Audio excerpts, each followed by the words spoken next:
अस्सलामुअलैकुम दोस्तों, कैसे हैं सब दोस्त। उम्मीद करता हूँ कि मेरे तमाम दोस्त खैरियत से होंगे। दोस्तों मैं थोड़ा पे अजमल शाह तुम वेखते पे अजमल टीवी हासिलपुर जनाब माशाल्लाह एक फार्म ते आया जनाब, बड़े टॉप दे माशाल्लाह मक्खी चीने जानवर टॉप ब्लड लाइन जनाब माशाल्लाह इन्होंने को मौजूद खलोती है। तो इन्हें जनाब माशाल्लाह कोई जानवर भाई और सेल करने जनाब तुम वो चेक करें तो इंशाल्लाह उन्होंने अपडेट देने माशाल्लाह। पहले तुम शौक चेक करा दे माशाल्लाह, सारे चिट्टे ताल सफेद मक्खी चीना है जनाब भाई और ब्रीडर रखो। ब्रीडर इन्होंने को 3-4 हैं, लेकिन फिलहाल जनाब ए विच बकरा रखो है तो बाकी भी माशाल्लाह बकरे इन्हें को खलोते हैं, वो भी चल के मैं इंशाल्लाह चेक करें ना।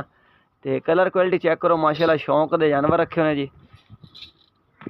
बकरियां माशाल्लाह चेक करो, तो बच्चा चेक करें कि जनाब जरा फिलहाल उन्हें सेल करना है। एक ब्रीडर बकरा वादा है और एक जनाब गब्बड़ बकरी जनाब उन्हें सेल करनी है, वो भी चेक करें। ए बच्चा काटा ना अर्शद पट्ठा भी खावा ना। माशाल्लाह फर्स्ट टाइमर पट्ठा भी इन्होंने को माशाल्लाह तैयार हुई वधिया, लेकिन ये इन्हें फिलहाल शौक अस रखी हुई हैं। हाँ कोई साढ़े फार्म ते आवे शौक नाल कोई चीज़ लवना चाहे जनाब, कोई जानवर जनाब तुहानू पसंद आवे तो जनाब असी तुहानू दे दसो। बाकी जनाब ये ब्रीडर बच्चा है माशाल्लाह, एदी उम्र इस टाइम तकरीबन है कोई किन्नी उम्र नहीं 7 माह की माशाल्लाह, और चंगे खून का पठोरा, चंगे खून का माशाल्लाह। नक मूँह वेल भी चंगी माशाल्लाह, पूछल भी चंगी, डबल हड्डी का डबल लाते च माशाल्लाह मोटे पाने का जी। बाकी माशाल्लाह इन्हों को बकरियां भी वधिया ने, बच्चे माशाल्लाह इन्हों को बड़े प्यारे प्यारे माशाल्लाह।